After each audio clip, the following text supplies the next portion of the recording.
క్రీస్తు యేసు అతి శ్రేష్టమైన పరిశుద్ధమైన నామమున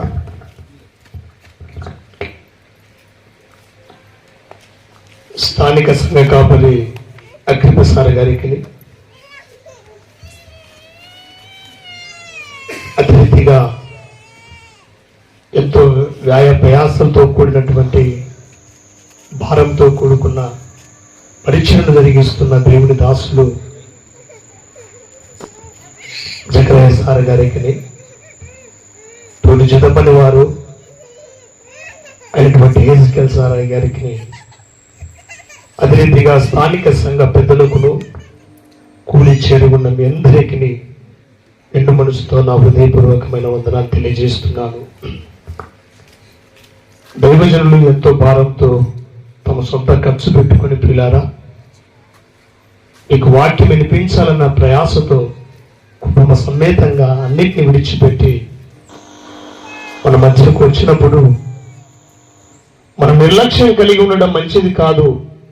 స్థానిక సంఘం వారు దయచేసి నిర్లక్ష్యాన్ని విడిచిపెట్టి మందిరానికి ప్రార్థన కూడికకు రావాల్సిందిగా మనవి చేస్తున్నాను. ఎంతో ప్రయాసలతో ఈ కార్యాన్ని చేపట్టి కుటుంబ సమేతంగా వచ్చారు కాబట్టి దయచేసి రేపటి దినమునైనా సరే మీరు నిర్లక్ష్యాన్ని విడిచిపెట్టి ప్రభు మాటలు వినడానికి రావాల్సిందిగా మీకు మనవి చేస్తున్నాను. మంచిది పిల్లారా, దేవాది దేవుడు నాకు ఇటు సమయాన్ని అనుగ్రహించినందుకు దేవుడికి కూడా నా హృదయపూర్వకమైన వందనాలు తెలియజేస్తున్నాను. ఈ రాత్రి మీతో రక్షణ గురించి నేను మాట్లాడడానికి ఇష్టపడుతున్నాను. అయ్యగారి వల్ల నేను కూడా నెలకు ఒక 2 రోజులు ఒక మీటింగ్ పెడతాను. అయ్యగారి భారం కలిగినట్టుగా సంఘం నుంచి యవనస్తులను పెద్దలను తీసుకుని వెళ్ళి ప్రతి నెల 2 రోజులు ఒక మీటింగ్ పెట్టి మీటింగ్ చేస్తాం. ఎందుకు ఈ మాట చెప్తున్నంటే, మీటింగ్లో మొదటి రోజు ఎక్కడ వెళ్ళినా రక్షణ గురించి మాట్లాడుతాను. అది దేవుడు నాకు ఇచ్చినటువంటి ఆలోచన. 2వ రోజు సంఘ క్షేమాన్ని గురించి, సంఘానికి కలిగే మేలును గురించి మాట్లాడడానికి ప్రయత్నం చేస్తాను. కాబట్టి రేపు దైవజనులు పెద్దలు జకరయ్య సార్ గారు చెప్తారు కాబట్టి ఇద్దరం నేను రక్షణ గురించి మాట్లాడి కొన్ని మాటలు ముగించడానికి నేను ఇష్టపడుతున్నాను. పిల్లారా, మీకు తెలిసినటువంటి సంగతుల్లో నుండి కొన్ని మాటలు చెప్పడానికి ఇష్టపడతాను. లూకాసు వార్త 19వ అధ్యాయము. రండి, సమయం ఆలోచన చేయకుండా ముందుకు వెళ్ళడానికి ప్రయత్నం చేద్దాం. లూకాసు వార్త 19వ అధ్యాయము మొదటి 10 వచనాలను ఒకసారి చదువుకుందాం. పిల్లరా, లూకాసు వార్త 19వ అధ్యాయము మొదటి 10 వచనాలను చదువుకుందాం. సంచరించు ఎరికో పట్టణంలో ప్రవేశించి పోవుచుండెను. సుంకపు గుత్తదారుడును ధనవంతుడనైన జక్కయ్యను పేరు గల ఒకడు యేసు ఎవరో అని చూడగొరిన గాని పొట్టివాడైనందున జనులు గుంపు కూడినుట వలన చూడలేకపోయాను. అప్పుడు యేసు ఆ త్రోవన గనుక అతడు ముందుగా పరిగెత్తి ఆయనను చూచుటకు ఒక మేడి చెట్టు ఎక్కాను. యేసు ఆ చోటికి వచ్చినప్పుడు కన్నులెత్తి చూచి, జక్కయ్య, త్వరగా దిగుము, నేడు నేను నీ ఇంట ఉండవలసి ఉన్నదని అతనితో చెప్పగా అతడు త్వరగా దిగి సంతోషంతో ఆయనను చేర్చుకునేను. అందరూ అది చూచి ఈయన పాపి అయిన మనిషిని యొద్ద బస చేయవలెనని చాలా సనుకొనిరి. జక్కయ్య నిలబడి, ఇదిగో ప్రభువా, నా ఆస్తిలో సగము బీదలకు ఇచ్చుచున్నాను. నేనెవరి యొద్దనైనా అన్యాయముగా దేని నేను తీసుకున్నాడలా అతనికి 4 గంటలు మరలా చెల్లించునని ప్రభుతో చెప్పాను.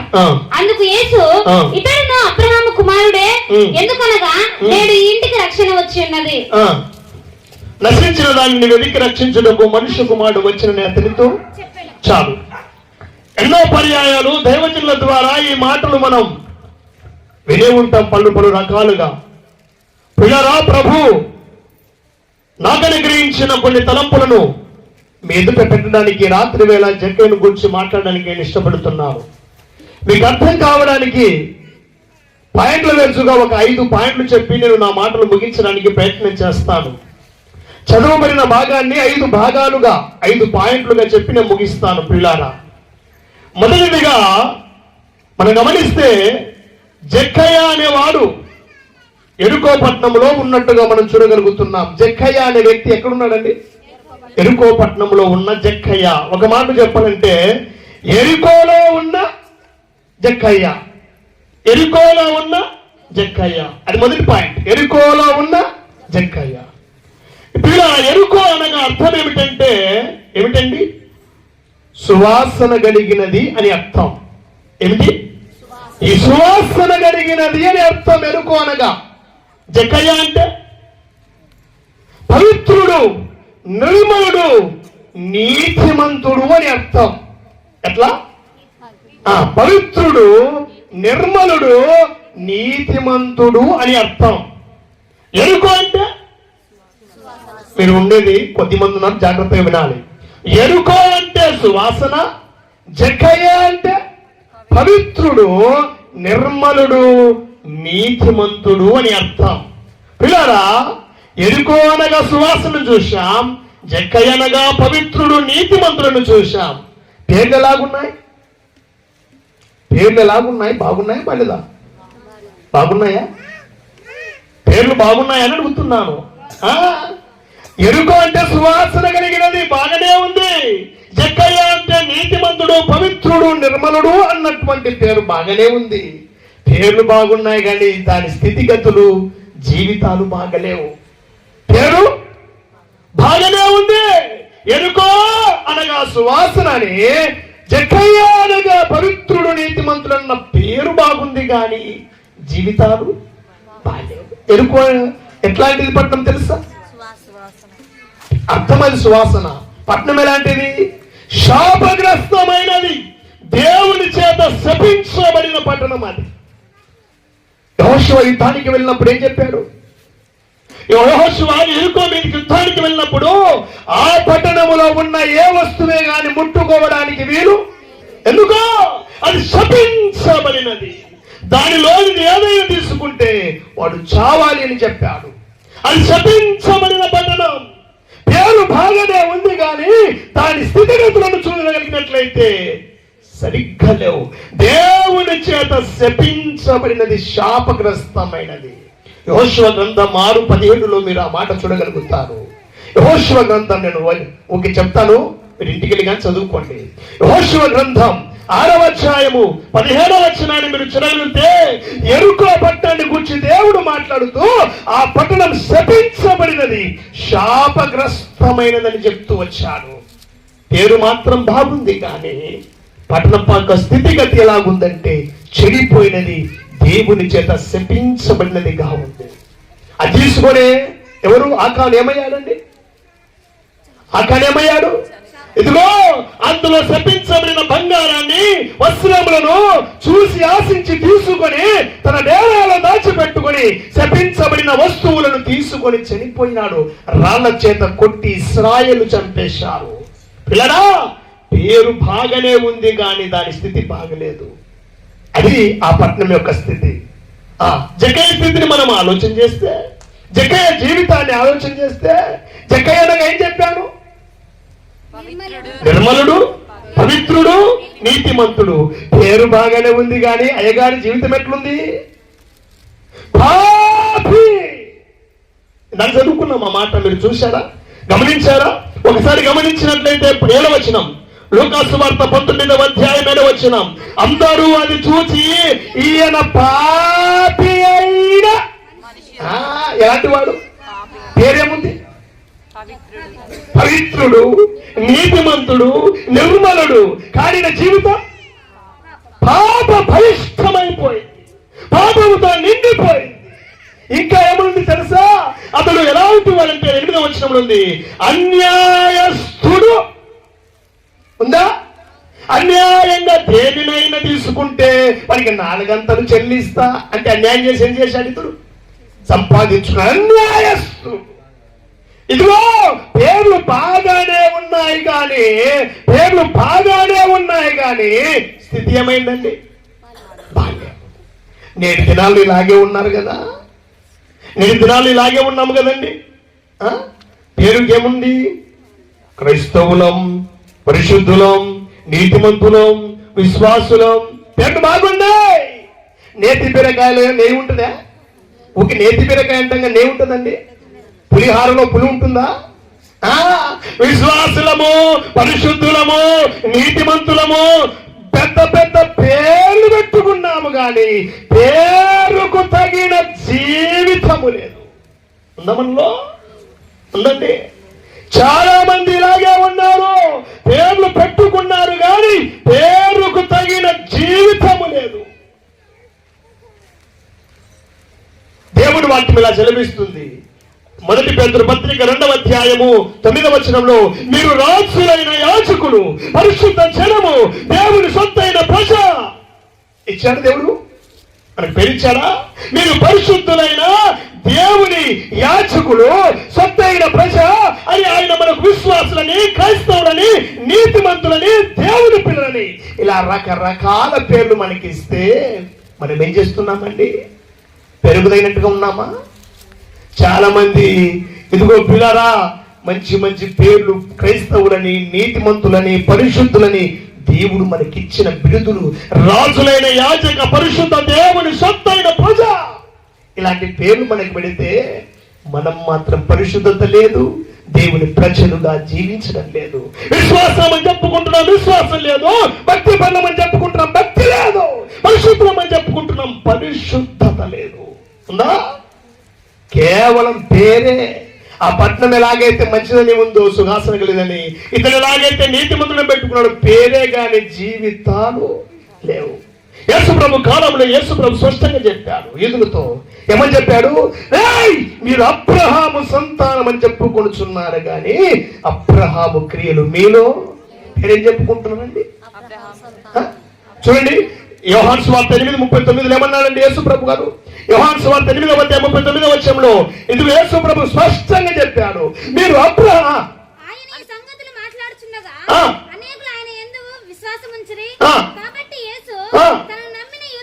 యూదులతో మీరు నా వాక్యమందు నిలిచిన వారైతే నిజముగా నాకు శిష్యులై ఉండి సత్యమును గ్రహించెదరు. అప్పుడు సత్యము మిమ్మును స్వతంత్రులుగా చేయునని చెప్పగా వారు మేము అబ్రహాము సంతానము అన్నారు. అప్పుడు ఏమన్నాడు? ఏమన్నాడు అండి? వారు ఏం చెప్పుకున్నారు? మేము అబ్రహాం సంతానం అంటే ఏమన్నాడు? పాపము చేయు ప్రతి వాడును పాపము నాకు దాసంటాడు. అబ్రహాం సంతానం అయితే అబ్రహాం చేసిన క్రియలు చేస్తారు కానీ నన్ను రాళ్లతో కొట్టి చంపడానికి ప్రయత్నం చేస్తున్నారు కదా మీరు. కింద వచనంలో ఉంటుందన్నమాట. మీరు అబ్రహాం సంతానం అయితే అబ్రహాం చేసిన క్రియలు, అబ్రహాం చేసిన భక్తి కలిగి ఉంటారు కానీ నీతి ప్రకటించిన నన్ను రాళ్లతో కొట్టి చంపడానికి పేరు మాత్రం ఉంది కానీ క్రియలు ఉన్నాయా? పేరు మాత్రం అబ్రహాం మా తండ్రి, అబ్రహాం మా దేవుడు అని చెప్పుకుంటున్నారు కానీ అబ్రహాము క్రియలు వారిలో లేవు. ఈరోజు అంతే కదా, మనం క్రైస్తవులం అని చెప్పుకుంటున్నాం కానీ క్రీస్తు లేడు. విశ్వాసం అని చెప్పుకుంటున్నాం కానీ విశ్వాసం లేదు. పరిశుద్ధులం అని చెప్పుకుంటున్నాం కానీ అపవిత్రత. నీతిమంతులం అని చెప్పుకుంటున్నాం కానీ నీతి మాలిన బ్రతుకులు, పేరుకు తగిన జీవితాలు లేవు. పిల్లలా, పిల్ల మరొక సంచలనం చేస్తున్నాను. అటువంటి వారు ఇక్కడ ఎవరైనా ఉంటే నీ పేరైనా మార్చుకొని బతకైనా మార్చుకొని చెప్తున్నాయి రాత్రి వేళ. నా మాట మీకు అర్థమైందా? కేవలం క్రైస్తవులమని క్రీస్తు లేకుండా, పరిశుద్ధులమని చెప్పి పరిశుద్ధులు లేకుండా, విశ్వాసులమని చెప్పి విశ్వాసం లేకుండా, నీతిమంతులమని చెప్పి నీతి లేకుండా బతుకుతున్న వారు ఎవరైనా ఇక్కడ ఉంటే నీ బతకైనా మార్చుకో రాత్రి, లేదా నీ పేరైనా మార్చుకో. దేవుని వాక్యం అంటుంది తిమోతికి 2వ పత్రిక రాస్తూ 3:5 పైకి భక్తి గలవారి వలె ఉంటారు గాని శక్తి మాత్రం ఉందండి. పైకే భక్తి, శక్తి లేని జీవితం. అలాంటి వారు ఎవరైనా ఉంటే గమనించండి. తిమోతి పత్రిక 1:16 అంటాడు. తీతు పత్రిక 1:16 ఏమన్నాడు తెలుసా? వారు దేవుణ్ణి ఎరుగుదుమని చెప్పుకొందురు గాని అసహ్యులు, 1:16 అవిధేయులు, ప్రతి సత్కార్య విషయంలో భ్రష్టులై ఉండి తమ క్రియల వలన దేవుణ్ణి ఎరగమన్నట్టున్నారు. ఎట్లా? ఒక పేరుకే మాకు దేవుడు తెలుసండి, క్రియల కాడికి వచ్చేసరికి భ్రష్టులు, అవివేకులు. ఇదిగో తమ క్రియల ద్వారా దేవుడు అంటే ఎవరికో వారికి తెలియనట్టుగా ఉన్నారు. నా మాట మీకు అర్థం కావాలి. కేవలం చెప్పుకుంటున్నారు పైకి భక్తి పట్ల, మన భక్తి లేదు. దేవుడు తెలుసని చెప్పుకుంటున్నారు కానీ దేవుడు తగినట్టుగా బ్రతకడం లేదు. పేరు ఒకటే మిగిలిపోయింది. పిల్లరా, మీకు ఒక ఎగ్జాంపుల్ చెప్తాను. ప్రపంచాన్ని జయించిన వ్యక్తి ఎవరంటే అలెగ్జాండర్. అలెగ్జాండర్ పేరు చెబితేనే దేశాలు, రాజులు సైతం వణికిపోయి రాజ్యాలను అప్పగించి వెళ్ళిపోయారు. అలెగ్జాండర్ ప్రపంచాన్ని జయించిన వ్యక్తి. ఒక రోజు ఒక దేశం మీదకి యుద్ధం వెళ్ళారు. యుద్ధం వెళ్ళినప్పుడు యుద్ధం చేస్తుంటే అలెగ్జాండర్ ఎత్తైన కొండ మీద నుంచి యుద్ధం ఎలా జరుగుతుందో అని ఇలా చూస్తూ ఉన్నాడు. ఎత్తైన కొండ మీద నుండి యుద్ధం ఎలా జరుగుతుందో చూస్తున్నప్పుడు ఒక వ్యక్తి యుద్ధములో నుండి పారిపోతున్నాడు. అలెగ్జాండర్ సైన్యంలో ఉన్న వ్యక్తి ఏమయ్యాడండి? పారిపోతున్నాడు. అలెగ్జాండర్ పైనుంచి అంతా చూస్తూ చూస్తూ పారిపోతున్న వ్యక్తికి కేక వేసి ఆగు అన్నాడు. వాడు వెంట్రులో పడ్డాడు. ఏం పేర్రా నీ పేరు అని పేరు ఏం పేరు రానగానే వాడు అన్నాడు, నా పేరు అలెగ్జాండర్. ఏమన్నాడండి? నా పేరు చెబితే ప్రపంచంలో దేశాలు, నాచులు ఇదిగో నాకు సలాం కొట్టి యుద్ధము చేయకుండా రాజ్యాలు విడిచిపెట్టి బానిసలైపోతారా? అలాంటి నా పేరు పెట్టుకొని తిరిగి పొందలా పారిపోతున్నావేంట్రా? నా పేరు పెట్టుకొని యుద్ధములో వెనక్కి తిరిగి పారిపోతున్నావేంట్రా? పేరైనా మార్చుకో, వెళ్ళి యుద్ధమైన చేయి.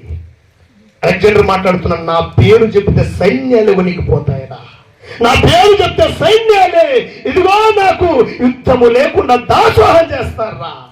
అలాంటి నా పేరు పెట్టుకొని నువ్వు యుద్ధముల నుండి పారిపోతావా? తిరిగి పొందా, వెళ్ళి నీ పేరైనా మార్చుకో, లేదా యుద్ధమైన చేయి చచ్చినా. పిల్లారా, అలెగ్జాండర్ ఏ విధంగా చెప్పాడు, ఈ రాత్రి అదే విధంగా చెప్తున్నాడు. జీవము కలిగిన దేవుణ్ణి సేవిస్తున్న మనం, దేవుని పిల్లమని చెప్పుకుంటున్న మనం, భక్తి పనులమని చెప్పుకుంటున్న మనం, పరిశుద్ధులమని పిలువబడుతున్న మనం, నీతిమంతులమని పిలువబడుతున్న మనం, దానికి తగిన బ్రతుకులు లేకపోతే నీ పేరైనా మార్చుకో, నీ తీరైనా మార్చుకో.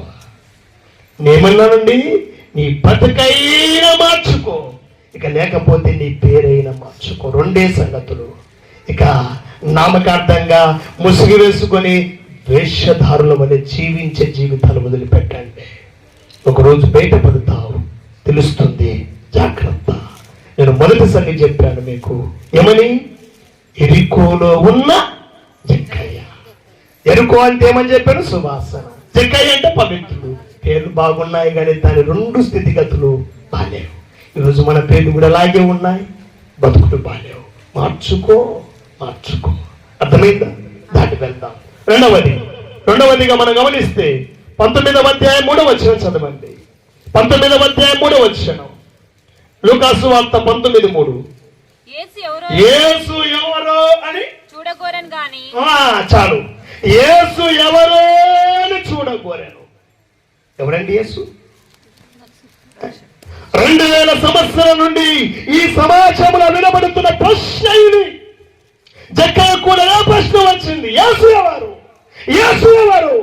నేటికి సమాజానికి అర్థం కాలేదు. యేసును గురించి ఈ లోకానికి అర్థం కాలేదు.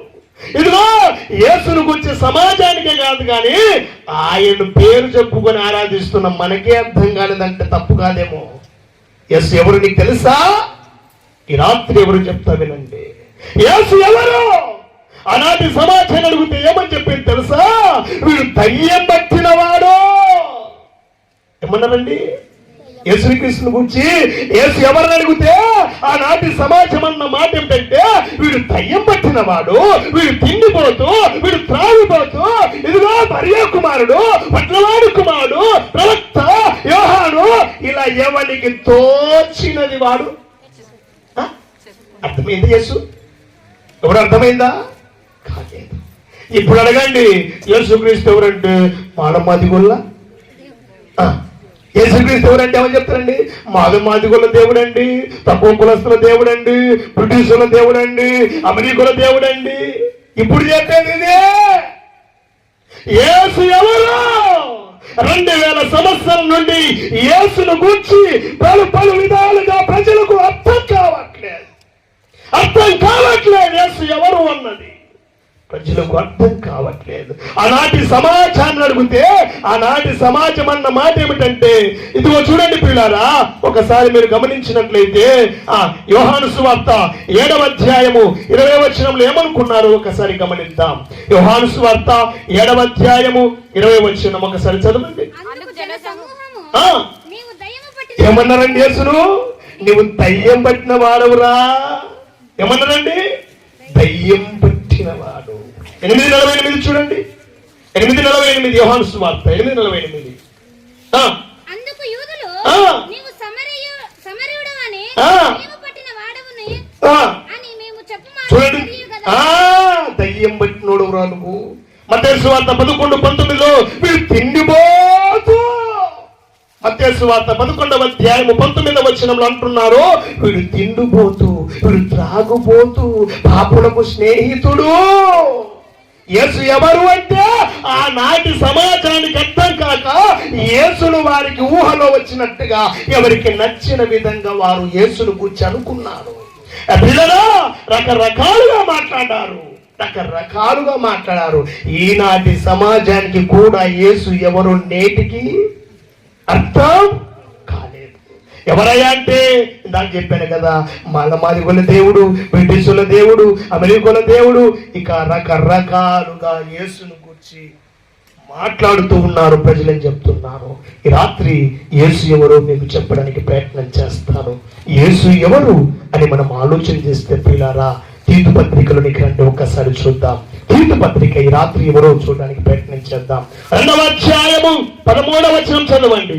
తీతు పత్రిక 2వ అధ్యాయము 13వ వచనం చదవండి. యేసుక్రీస్తు ఎవరో మీకు చెప్తుంది అక్కడ. అనగా మహాదేవుడు, మన రక్షకుడైన ఎవరండి? యేసుక్రీస్తు ఎవరండి? మహాదేవుడు. దొంగలను పోల్చడానికి వచ్చినాం అనుకో, గజ దొంగరా అంటాం కదా, దొంగలకే గజ దొంగలు అంటాం కదా. అట్లా యేసుక్రీస్తు ఎవరంటండి? మహాదేవుడు, మన రక్షకుడిగా దిగి వచ్చాడు. ఎంత గొప్ప మాట అండి. మహాదేవుడు ఎవరు? యేసుక్రీస్తు అంటే నువ్వు అనుకున్నట్టుగా ఆయన ఇదిగో మాదిగల దేవుడు, బ్రిటిషుల దేవుడు, ఇలాంటి వాడు కాదు. ఆయన ఎవరంటే మహాదేవుడు. ఎందుకు మహాదేవుడు? ఎలా మహాదేవుడు చెప్పనా? ఒక 4 సంగతులు చెప్తాను. మహాదేవుడు అనడానికి రుజువు ఏంటయ్యా అంటే, ఒక 4 సంగతులు చెప్తాను. యేసుక్రీస్తు మహాదేవుడు అనడానికి రుజువు ఏమిటంటే, కొలస్సీ పత్రిక 1వ అధ్యాయము 17వ వచనాన్ని చదవండి. కొలస్సీ పత్రిక 1వ అధ్యాయము 17వ వచనం. ఆయన అన్నిటికంటే ముందుగా. చాలు. మహాదేవుడు ఎందుకయ్యాడంటే, ఆయనకు ముందుగా ఏది లేదు, ఆయన తర్వాత ఏది ఉండదు. ఆయనే ఆది, ఆయనే అంతము, ఆయనే మొదటివాడు, కనపడివాడు, అల్ఫా ఒమేగా. ఆయనకు ముందుగా ఏది అంటే ఆయన మహాదేవుడు. పిల్లరా, ఆయన మహాదేవుడు అనడానికి రుజువు ఏమిటంటే, ఆయనకు ముందుగా ఈ సృష్టిలో ఏది లేదు. ఆయనే మొదటివాడు, ఆయనే కనపడివాడు, ఆయనే ఆది, ఆయనే అంతం, ఆయనే అల్ఫా ఒమేగా. ఆయనకు ముందు గాని ఆయనకు వెనుక గాని ఏది. చాలా మంది అనుకుంటున్నారు 2000 సంవత్సరాల కిందట పుట్టినోడు. ఎట్లా? యేసుక్రీస్తు ఎవరండి? ఆయన కంటే ముందుగా ఉన్న వారు ఎందరో ఉన్నారు. యేసుక్రీస్తు 2 సంవత్సరాల కింద పుట్టినవాడు కాదు. ఆయన అన్నిటికంటే అందరికంటే ముందుగా ఉన్న దేవుడు.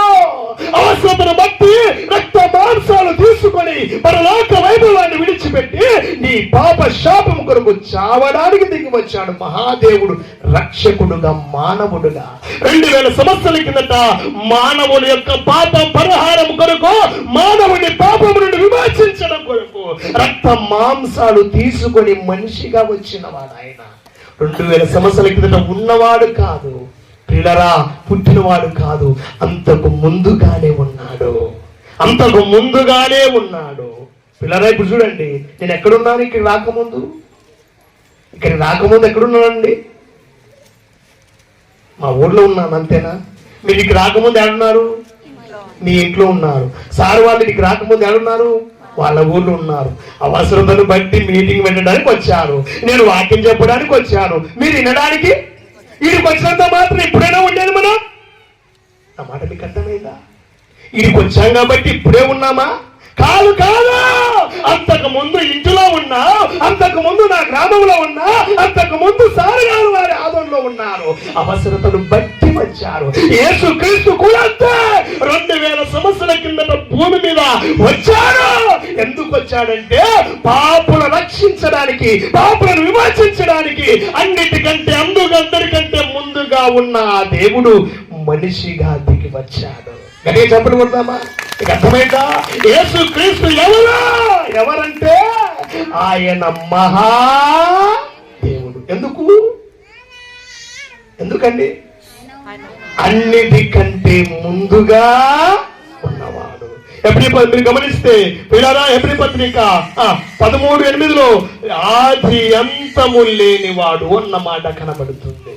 హెబ్రీ పత్రిక 13:8 ఆయన ఆది అంతము లేనివాడు. పిల్లారా, మానవునికి ముగింపు ఉందా?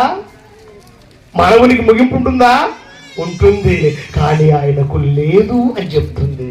మానవుడు ఎక్కువ ఎంతకాలం బతుకు? కొంతకాలం, తర్వాత చస్తాడు. యేసుకు అది లేదు, ఆది అంతము లేనివాడు ఆయన. అందుకే మహాదేవుడు.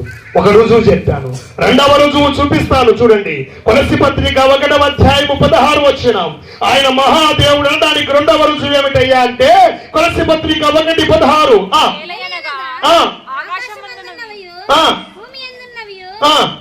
దృశ్యమైనవి అదృశ్యమైనవి అవి పరలోక సింహాసనములైనను, ప్రభుత్వములైనను, అధికారులైనను ఆయన యందు ఆయన ద్వారాను ఇక్కడ చూస్తే అన్నిటిని సృష్టించిన సృష్టికర్త ఎవరండి? ఇదిగో ఆకాశం అందున్నవి, భూమి అందున్నవి, కనబడనివి, సింహాసనములైన, ప్రభుత్వములైన, రాజులైన, అది ఏదైనా కూడా ఎవరు సృష్టించారు? సృష్టించిన సృష్టికర్త ఆయన. ఆయన లేకుండా ఏది లేదు. యోహాను సువార్త 1:3 ఉంది, కలిగి ఉన్నది ఏది ఆయన లేకుండా కలిగిందా? కలగలేదు.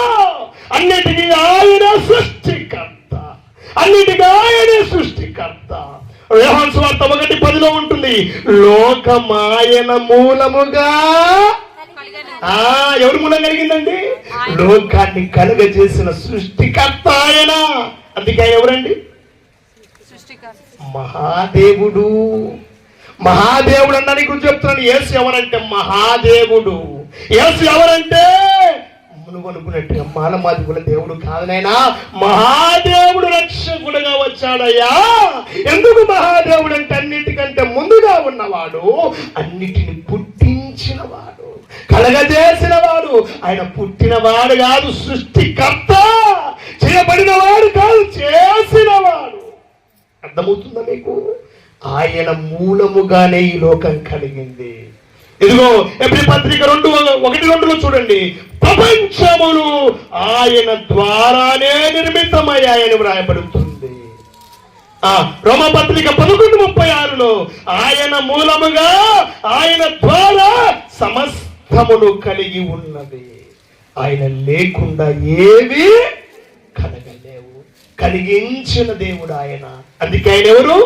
మహాదేవుడు. 2 రుజువులు. మూడవదిగా పిల్లరా, సమస్తమునకు ఆధారభూతుడు ఆయనే. కొలస్సీ 1:17 ఉంటుంది ఆ మాట. కొలస్సీ 1:17 ఉంటుంది, సమస్తమునకు ఆధార ఉందా? చూడండి, కొలస్సీ పత్రిక 1:17.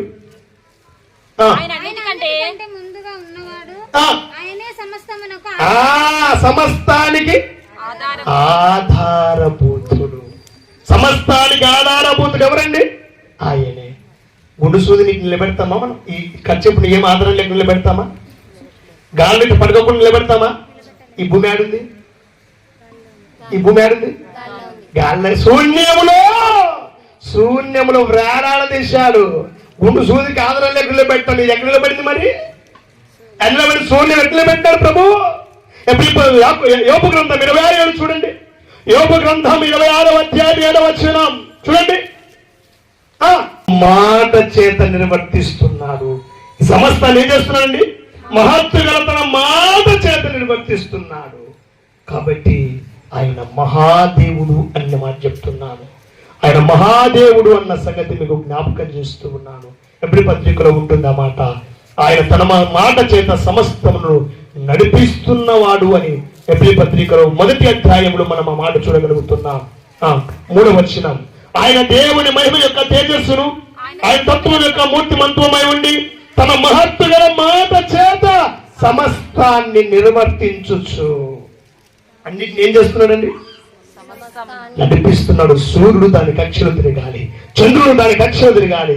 ఒక అడుగు ముందుకు వచ్చిందనుకో సూర్యుడు మాడి మషైపోతాం, మనకు తెలుసా? దాని కక్షలోనే ఎదురుగాలి.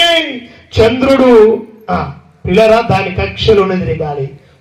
ఒక రోజుకి ఎన్ని కిలోమీటర్ల వేగంతో తిరుగుతుందో తెలుసా? ఈ కక్షలు అది తిరగాలని దేవుడు నిర్ణయించాడు. మాట చేత వీటన్నిటిని ఏం చేస్తున్నాడు? ఆయన నడిపిస్తున్నాడు. అందుకే ఆయన ఎవరు? మహాదేవుడు రక్షకుడుగా దిగి వచ్చాడు మన కోసం. మహాదేవుడు రక్షకుడుగా వచ్చాడు అని చెప్తున్నాను. యేసు ఎవరో చెప్పాను. ఇంకో మాట చూద్దామా? యేసుక్రీస్తు ఎవరంటే ఒకసారి రండి. యేసుక్రీస్తు ఎవరో ఒక మాట చెప్పి ముందుకు సాగుదాం. రోమాపత్రిక 9వ అధ్యాయము 5వ వచనం. రోమాపత్రిక 9:5 చూడండి. యేసుక్రీస్తు ఎవరిని వ్రాయబడుతుందో? 9:5. పితరులు వీరు వారు శరీరమును బట్టి క్రీస్తు వీరిలో పుట్టను గాని ఈయన సర్వాధికారి అయిన ఎవరండి? ఆయన ఎవరు? సర్వాధికారము కలిగిన వాడు. ఎవరండి ఆయన? సర్వాధికారం. గాలిని ఏం చేశాడు? గద్దిస్తే అయిపోయిందా? సముద్రం ఏం చేశాడు? నిమ్మలమైపోయిందా? పిల్లరా భయాలు వెళ్ళిపోవటమయ్యాయి. మరణాలు, రోగాలు, పాపాలు అన్ని కూడా ఆయనకి ఏమయ్యాయండి? లోబడ్డాయి. లోబడింది ఎవరు? లోబడింది ఎవరండి? గాలి లోబడలేదా? ఇదిగో దయ్యాలు లోబడ్డాయి, జంతువులు లోబడ్డాయి, ప్రకృతి లోబడింది, సమస్తం ఆయన మాటకు లోబడ్డాయి. సర్వాధికారం అన్నిటిపై అధికారం ఉంది, కానీ మనుషుడు మాత్రం లోబడ్డం లేదు ఆయనకు. విచారం పిల్లారా, మనుషుడు మాత్రం లోబడ్డం లేదు. దయమా వెళ్ళిపోతే వణికిపోయాయి, గాలి ఆగిపోతే ఆగిపోయాయి, సూర్యుడా అయ్యారు నిలిచిపోయింది, గిబియోనులో చంద్రుడు ఆగిపోతే ఆగిపోయింది, సముద్రం చీలిపోయింది. ఆయన మాటకు లోబడినది ఏది? మనుషులు తప్ప. అది ఎవరు చెప్పుకొని అర్థం కాక ఆకాశమా ఎవరు చెప్పుకుంటానండి? తన బాధను ఎవరు చెప్పుకొని అర్థం కాక ఆకాశమా, భూమి నా పిల్లలను పెంచి పెద్దవారిగా చేశాను కానీ వారు నా మీద తిరుగుబాటు చేస్తున్నారు, నాకు లోబడిన ప్రజలు. సర్వాధికారము కలిగిన దేవుడు ఆయన. లోబడకుండా బతుకుతున్నాం ఆయనకు. తల్లి, ఆయనకు లోబడి బ్రతుకు, ఆయనకు లోబడి జీవించమని చెప్తున్నాను. ఎఫెసీ పత్రికలో నుండి 1వ అధ్యాయం 2వ వచనం. ఎఫెసీ పత్రిక సమస్తము ఆయన పాదాల కింద ఉంచుకున్నాడు. ఆయన 1:2 చదవండి. ఎఫెసీ పత్రిక 1వ అధ్యాయం 2వ వచనం. యాడుందండి సమస్తం? ఆయన పాదాల కింద ఉంది. అంత అధికారం కలిగిన వాడు ఆయన. ఒకటి మహాదేవుడు అనడానికి 4 రుజువులు చెప్పాడు. ఎందుకు మహాదేవుడు? సర్వాధికారి అని చెప్తున్నాను. ఆయన సర్వాధికారి, అన్నిటి మీద అధికారం ఉంది. ఆయనకు లోబడినది ఏది? అన్ని కాళ్ళ కింద ఉంచుకున్నాడు. మొదటి కొరింథీ పత్రిక 15:27 కూడా చూడండి. మొదటి కొరింథీ పత్రిక 15వ అధ్యాయం 27వ వచనం.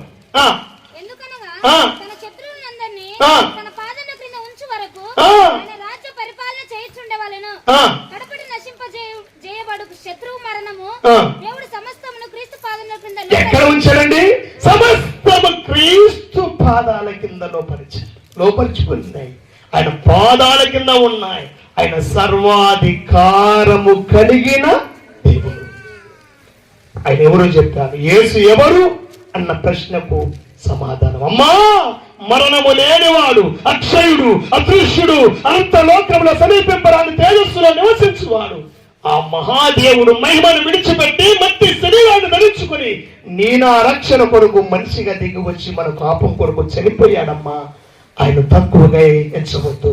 అమ్మా మహాదేవుడు, సర్వాధికారం కలిగిన దేవుడు, మరణము లేని అమరుడు, అదృశ్యుడు, అక్షయుడు ఆయన దేవుడు రక్త మాంసాలు తీసుకొని తగ్గించుకొని మహిమను విడిచి మనిషిగా దిగి వచ్చి మన కొరకు చనిపోయాడు. నిన్ను రక్షించడానికి మనిషిగా వచ్చాడు. ఆయన గొప్పవాడు, ఆయన మహాదేవుడు అని చెప్తున్నాను.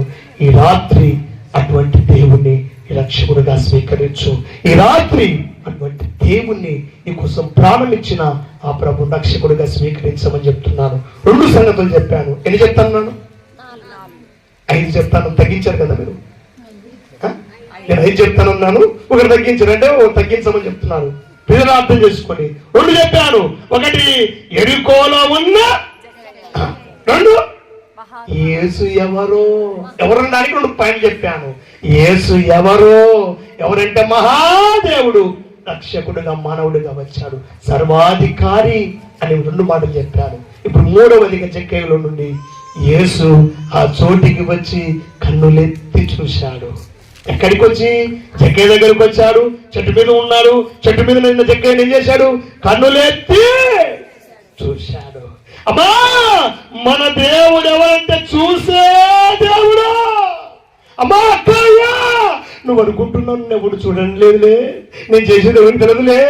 అమ్మా జక్కయ్య చెట్టు మీద నక్కి కూర్చుంటే ఆ చోటికి వచ్చి కనులెత్తి జక్కయ్యను చూశాడు.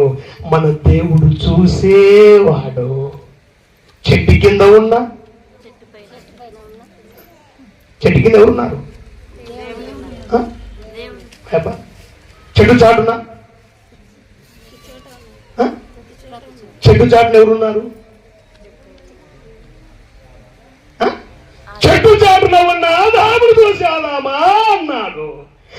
చెట్టు కింద ఉన్న నతానియేలును చూసి నతానియేలు ఫిలిప్పు నిన్ను కలవక ముందే చెట్టు కింద ఉన్నప్పుడే చూశానన్నాను. ఇప్పుడు చెట్టు పైన ఉన్న జక్కయ్యను చూశాడు, చెట్టు చాటున ఉన్న ఆదామును చూశాడు, చెట్టు కింద ఉన్న నతానియేలు చూశాడు. తల్లి ఆయన కన్నులు ప్రతి స్థలం మీద ఉన్నాయి, నిన్ను చూస్తున్నాడు. నువ్వు అనుకుంటున్నావు తిక్కబట్టి నన్ను ఎవరు చూడలేదులే, నీ చేసేది ఎవరికి తెలియదులే. నిన్ను చూస్తున్నాడు ఆయన. ప్రతి స్థలం మీద ఆయన కన్నులు ఉన్నాయి. మంచి వారిని చెడ్డ వారిని అవి చూస్తున్నాయి. సామెతలు 15:3 చూడండి. సామెతల గ్రంథం 15వ అధ్యాయం 3వ వచనం. ఇది చేప. సామెతల గ్రంథం 15:3. యెహోవా కన్నులు ప్రతి స్థలం మీద ఉన్నవి, అది చెడ్డవారిని. అప్ప మా అమ్మ జుల్లా, మా నాయన జుల్లా, నువ్వు చీకట్లో ఉన్నా, ఇదిగో నన్ను ఎవడు కనబడడం లేదు, తాగుతావు. ఆయనకు కనులకు కనబడని స్పష్టము ఏది? అన్ని చూస్తున్నాడు ఆయన.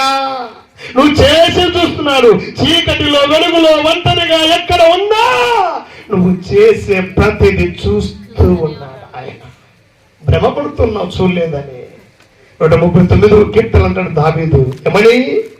139వ కీర్తనలో, అయ్యా నా నడక, నా పడక, నా ఆలోచన, నా మాట, నా చర్య అన్నీ నీకు తెలుసు.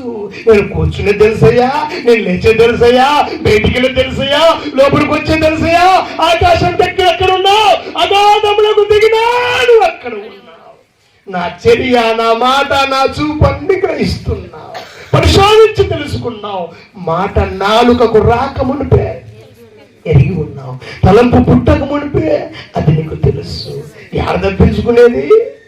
తప్పించుకుంటామా అనుకుంటున్నావు? నేను తప్పించుకుంటాననుకుంటున్నావు కానీ జరిగే పని కాదు నాయనా.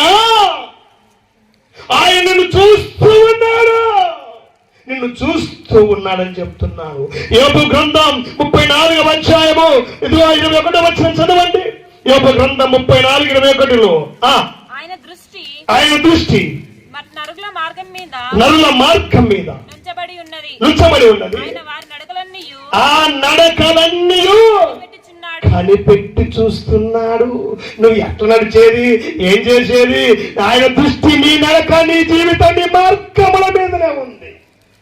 ఆయన చూసే దేవుడు, తప్పించుకొని భ్రమపడవద్దు. నన్ను ఎవరు చూడడం లేదులే, చెట్టు మీద ఉన్నాడు జక్కయ్య, నన్ను చూస్తునుకున్నాడా? చెట్టు మీద ఉన్న జక్కయ్యను చూసిన దేవుడు ఈ రోజు నిన్ను చూస్తున్నాడు. ఆదికాండం 6వ అధ్యాయమైన వచనంలో నరుల యొక్క హృదయ ఆలోచన తలంపులు చెడ్డవని ఆయన చూచి, చదవండి 6:5, ఆదికాండం 6వ అధ్యాయమైన వచనం.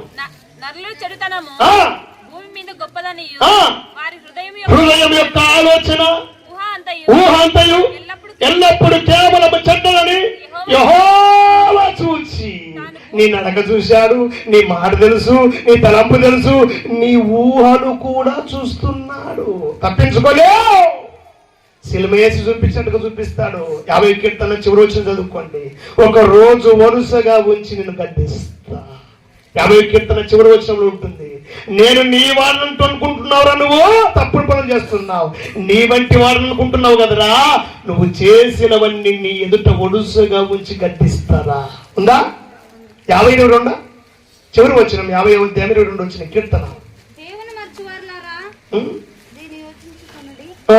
లేని ఎడల నేను మిమ్మల్ని చీల్చివేయుదును, తప్పించువాడెవడునూ లేకపోవును. స్తుతియాగము అర్పించువాడు నన్ను మహిమపరచుచున్నాడు. అమ్మా 21 వచ్చిన, ఇట్టి పనులు చేసినను నేను మౌనునే ఇట్టుని, అందుకు నేను కేవలం నీ వంటి వాడిని అనుకుంటివి. అయితే నీ కన్నుల ఎదుట ఈ సంగతులను వరుసగా ఉంచి, నాయనా నువ్వు చేసినవన్నీ సినిమా చూపిస్తారా? నీకు వరుసగా ఒక్కొక్కడి ఉంచి చూపిస్తాను. తప్పించుకుంటామా? మా దేవుడు చూస్తున్నాడు. నువ్వు ఎలా బ్రతికేది తప్పించుకోలేవు. జాగ్రత్త. ఉపద్య గ్రంథం 1వ అధ్యాయమైన వచనం చూడండి. ఉపద్య గ్రంథం 1:5లో, ఓ మనుషుడా నిన్ను చూడగా బొత్తిగా చెడిపోతుంది, బొత్తిగా చెడిపోతుంది. ఉపద్య గ్రంథం 1వ అధ్యాయమైన వచనం.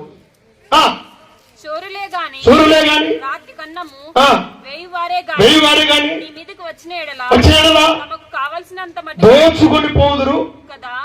ద్రాక్ష పండ్లను ఏరువారు నీ ఎద్దకు వచ్చిన ఎడల పరిగె ఏరుకొని వారికి కొంత ఇచ్చి కొంత ఉండనిచ్చుదురు కదా.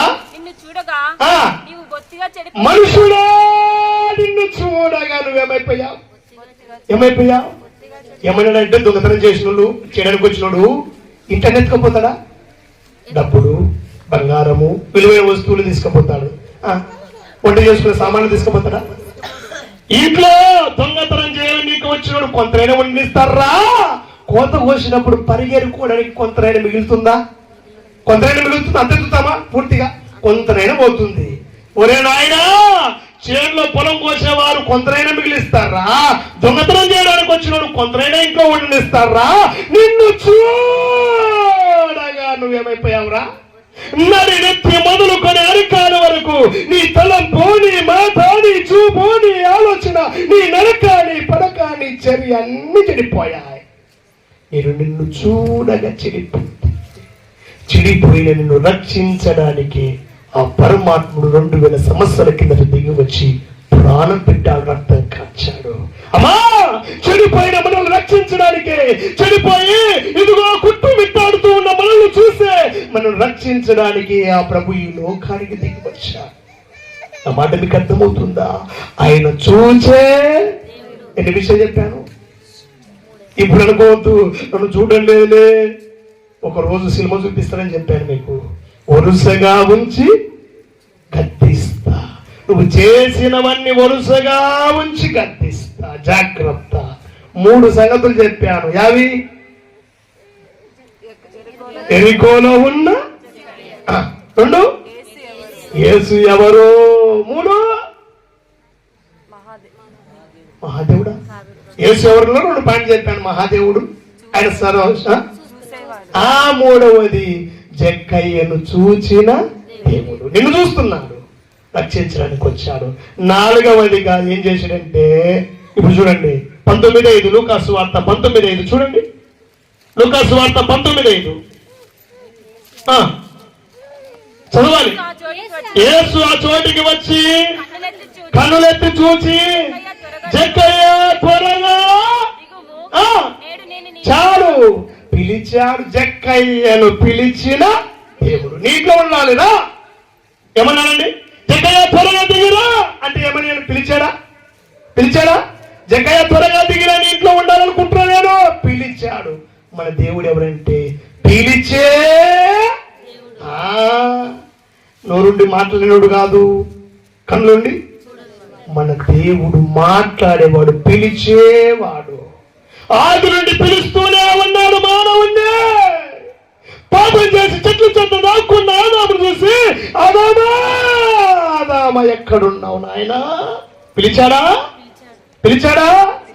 ఒక్కడై ఉన్న అబ్రహాము కుమారుణ్ణిచ్చి పరిశోధించి బలిపీఠం మీద ఎక్కించి అర్పించమన్నప్పుడు బలిపీఠం మీద కట్టి కుమారుని కాలు చేతులు కట్టేసి కత్తెత్తి నరకడానికి పోయినప్పుడు ఏమన్నాడు?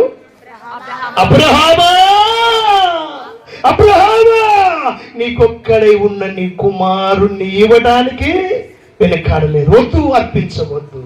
ఆదామును పిలిచిన దేవుడు అబ్రహామును.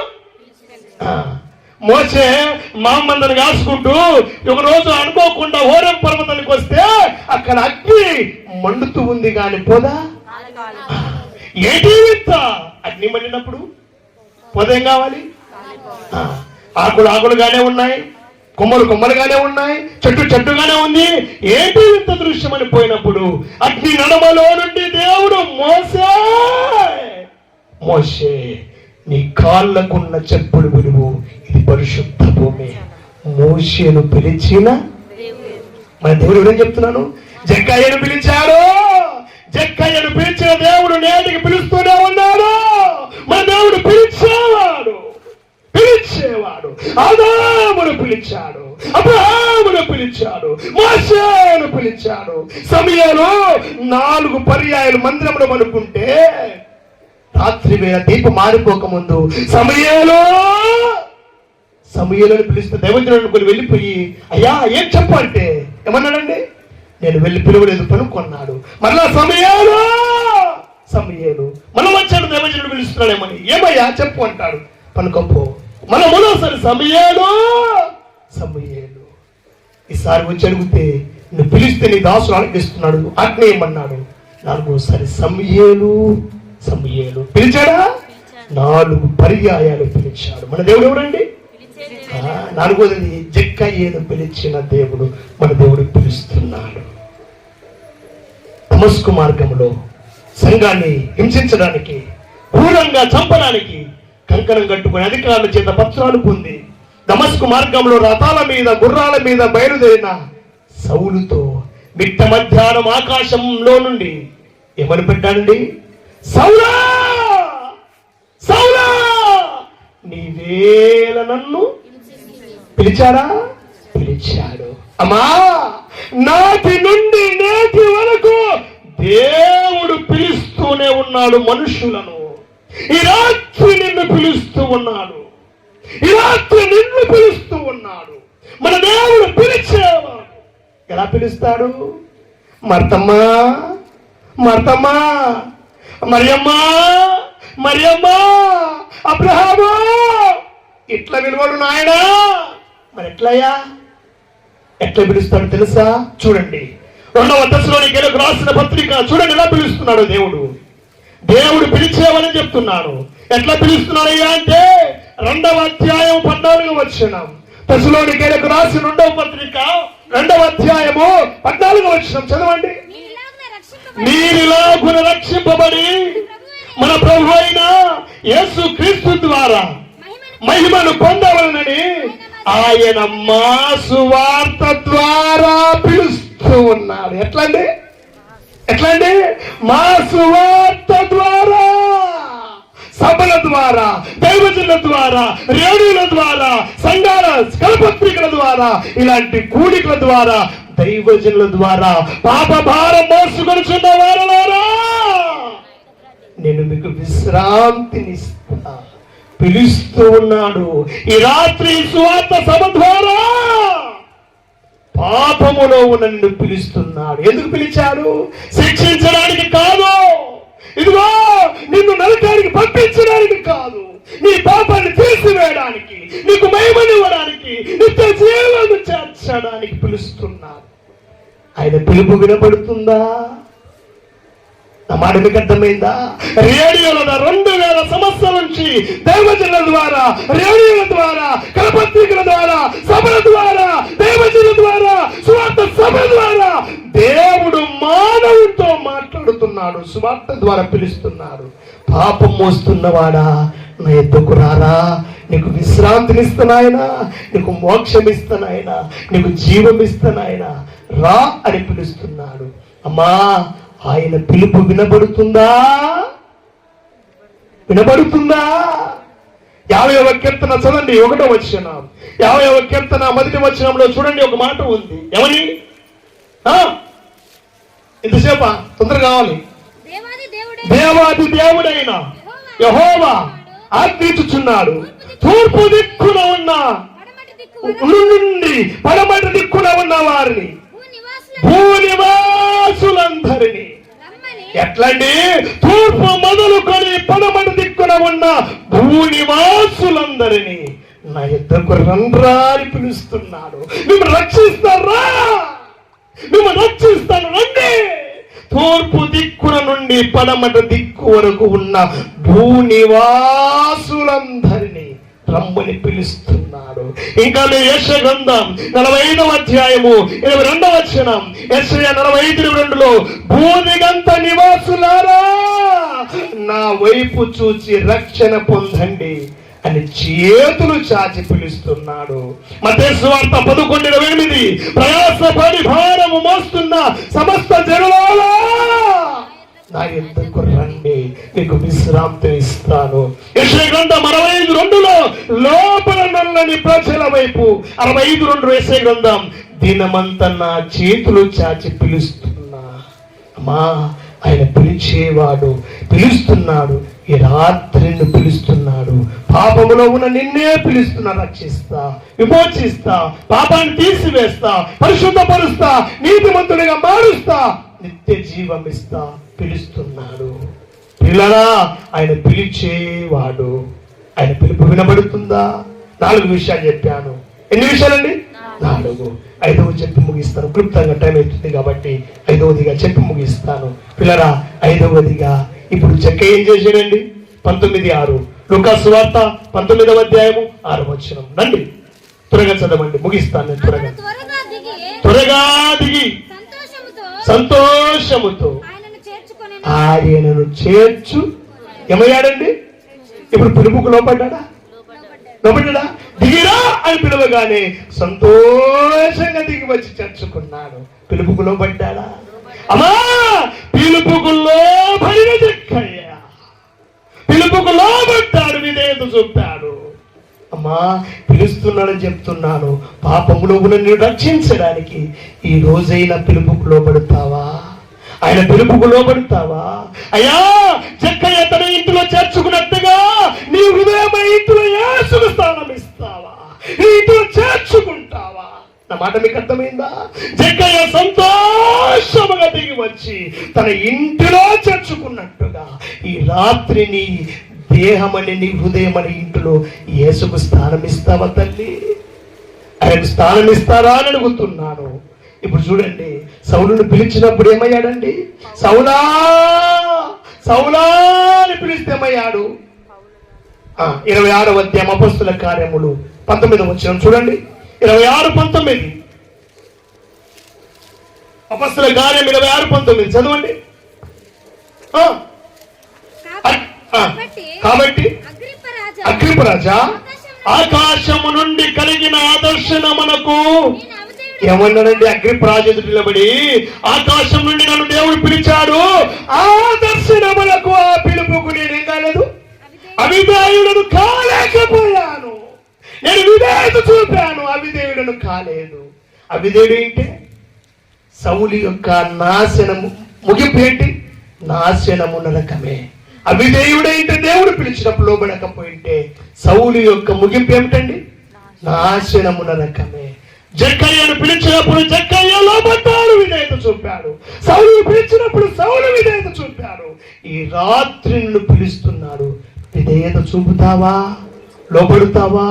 యేసు రక్షకుడుగా చేర్చుకుంటావా? నిన్ను రక్షించడానికి ఆ మహాదేవుడు, మరణము లేని వాడు, మహిమను విడిచి తగ్గించుకొని మరణించడానికి వచ్చాడు. ప్రాణం పెట్టాడు, తిరిగి లేచాడు. ఇప్పుడు పిలుస్తున్నాడు, నీ కోసం నేను ప్రాణం పెట్టాను రా, నీ కోసం నా రక్తం కాచాను రా, నిన్ను రక్షించడానికి నేను మరణించాను రా, నిన్ను రక్షిస్తున్నాయినా నా యొద్దకు రా. ఆ పిలుపుకు లోబడి యేసును చేర్చుకుంటావా? యేసుకు స్థానం ఇస్తావా? ఈ రోజు విని వెళ్ళిపోయినట్టుగా, ఇదిగో ఎన్నోసార్లు విని వెళ్ళిపోయినట్టుగా వెళ్ళిపోతే నీ ముగింపు నాశనం, నరకమే. లోబడితే నీకు రక్షణ. జక్కయ్యన్నాడు వెంపడే, ఇతడు కూడా అబ్రహాము కుమారుడే. ఈ ఇంటికి ఏమొచ్చిందండి? ఈ రోజు లోబడితే నీకు రక్షిస్తాడు, నిన్ను విమోచిస్తాడు, నీతిమంతుడిగా మారుస్తాడు, నిత్య జీవం ఇస్తాడు. లోబడకపోతే నరకమే. యోహాను సువార్త 3వ అధ్యాయము 36వ వచనం చదవండి. యోహాను సువార్త 3వ అధ్యాయము 36వ వచనం. ఆ కుమారుని యందు విశ్వాసముంచువాడు నిత్య జీవం గలవాడు. కుమారునికి విధేయత చూపకపోతే జీవము చూడడు గాని ఉగ్రత వాని మీద నిలిచి ఉంటుంది. విధేయత చూపితే నిత్య జీవం, అవిధేయుడవైతే నిత్య నరకం. విధేయత చూపి జీవం పొందుతావో, అవిధేయత ఆయన పిలుపుకు లోబడక నరకం పొందుతావో నీ ఇష్టం. నా మాట మీకు అర్థమైందా? విధేయత చూపి రక్షించబడతావో, అవిధేయుడవై నాశనమైపోతావో నీ ఇష్టం. ఆయన తలుపు నొద్ద నిలిచి తట్టుచున్నాడు. తీస్తావా? ఈ రాత్రైన హృదయంలో చేర్చుకో. యేసును స్థానమి, యేసును ప్రభువుగా స్వీకరించు, రక్షకుడుగా ఒప్పుకో. ఇదే అనుకూలమైన సమయం, ఇదే రక్షణ దినం. నిర్లక్ష్యం చేస్తే తప్పించుకోలేవు, నిర్లక్ష్యము చేస్తే తప్పించుకోలేవు. అమ్మా, ఇదిగో నీ పోకడ ఎప్పుడో, ప్రభు రాకడ ఎప్పుడు నీకు తెలియదు. మన జీవం ఇంతలో కనబడి అంతలో మాయమైపోయేది. వాయిదా వేయవద్దు. ఇదిగో ఆయన పిలుపుకు అవిధేయత చూపి దాటి వెళ్ళవద్దు. ఒకవేళ అవిధేయుడు అయితే నీ ముగింపు నరకమే, నాశనమే. ప్రభు నిన్ను ప్రేమించి రాత్రి ఈ సువార్త సభ ద్వారా పిలుస్తూ ఉన్నాడు. ఆయన రక్షకుడుగా స్వీకరించు, హృదయములో చేర్చుకో. నిత్య జీవానికి అర్హుడవు కావాలని హెచ్చరికిస్తూ నా కొద్ది మాటలు ముగిస్తున్నాను. ప్రభు తన మాటలు మన వినికిడిలో ఫలింప చేసి మీరు రక్షణ పొందినట్లు, విధేయత చూపినట్లు తన కృప అనుగ్రహించును గాక. ఆమేన్. అధ్యక్షుల వారికి నా సమయాన్ని అప్పగిస్తున్నాను.